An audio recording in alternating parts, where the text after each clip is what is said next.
Hello, and welcome to this edition of the Legal Update.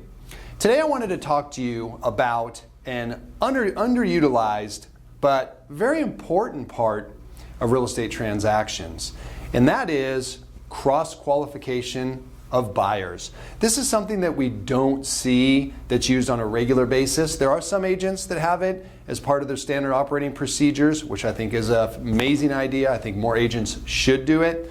It is more commonly used if we feel like there's a problematic buyer that maybe we just want to double check before we get them in escrow. And then there are a lot of transactions that it's just not happening in.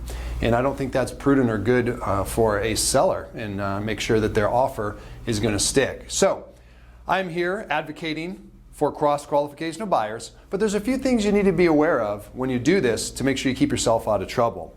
So the first thing is, you need to make sure the seller's aware of what you're doing. It's the seller that needs to make this request to the buyer, not the agent. We don't want to get stuck in a situation where the seller doesn't realize that this is part of the offer process and that maybe there are offers coming in, but they're not aware of it because they're being held back as we're waiting for the cross-qualification before it's accepted. So you got to be careful about how you handle these offers during a cross-qualification. It would be a great idea to write this into the listing agreement. All offers will be cross-qualified prior to seller's response. That way you can point right back to where the seller was made aware that this was going to happen. And then, of course, whether these offers ultimately go through cross-qualification or not, you should be providing those offers to your seller while you're working on the cross-qualification. So this way, there's no confusion that a seller can say, oh my God, you made me miss an offer because we were wasting time on a cross-qualification, or whatever it might be. Disclose, disclose, disclose. Secondly, when we do these cross-qualifications, we have to be careful about how we receive the data from the buyers. That is, typically their financial information, whether it be tax returns, pay stubs, bank account statements. These are very sensitive documents, and we need to be careful about how we handle them. So first of all, these documents should never go to you as the agent. This is something that you should direct directly to the lender.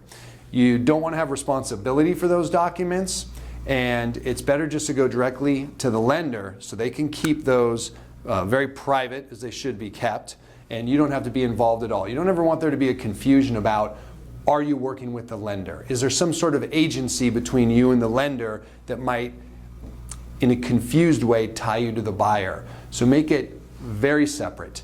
Everything goes to the lender, doesn't go to you, helps us with liability, and keeps out confusion potentially of what the buyer thinks of your role in that lending process. And then secondly, we want to make sure that this information never gets to the seller. So that's another reason you never want it sent to you as the agent.